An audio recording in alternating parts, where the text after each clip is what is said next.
8x की power 6 minus 6√6y की power 6 is equal to this into this. तो बताना है कि 2a² minus B plus c√v की वैल्यू क्या है। सवाल अगर आपने देखा होगा तो जो एक्सप्रेशन मुझे निकालना है, एक 2a² माइनस समथिंग समथिंग, आपको पता है ए बी सी की वैल्यू चाहिए।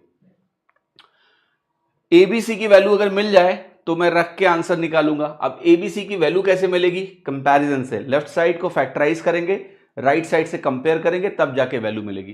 तो एक चीज जरा गौर से देखो, यहां आपको दिख रहा है 2x² ay²।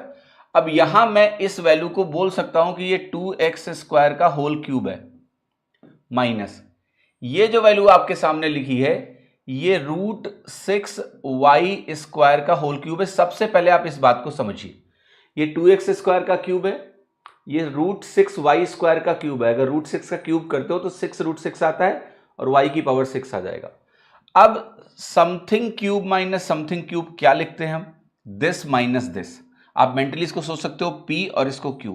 तो p cube minus q cube की वैल्यू p माइनस q आएगी। तो यहां आएगा 2x² माइनस √6y²।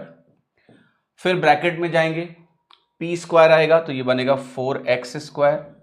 फिर आएगा आपका q² तो ये बनेगा 6, 4x की पावर 4 कहना चाहिए मुझे, और यहां पर आपकी वैल्यू आएगी 6y की पावर 4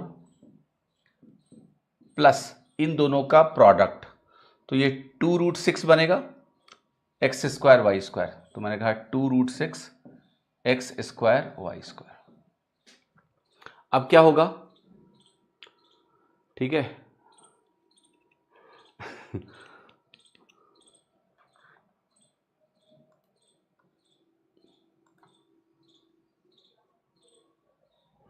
राइट। अब देखो ध्यान से, मैं कंपैरिजन करने जा रहा हूं।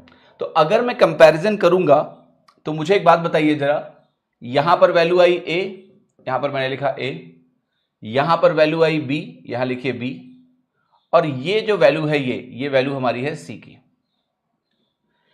a की वैल्यू आपकी है माइनस ऑफ √6, b की वैल्यू है 6, c की वैल्यू है 2√6। Just look at this, respective terms को कंपेयर किया हमने।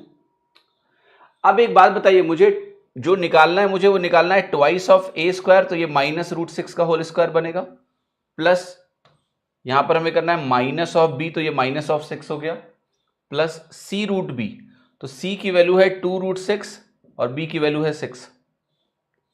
ठीक है, कुछ ऐसा ही है, हाँ या ना? c√b, तो √b करोगे तो √b √6 है, ऐसा। तो ये बनेगा वैल्यू आपकी 12 माइनस 6 प्लस 12, तो 12 12 24 माइनस 6 कितना हो गया? 18। तो आंसर क्या आया? सी। तो पेशेंस के साथ फैक्टराइज करना है, और अगर आप फैक्टराइज करेंगे तो आपका उत्तर आसानी से सी निकल के आ जाएगा बिना किसी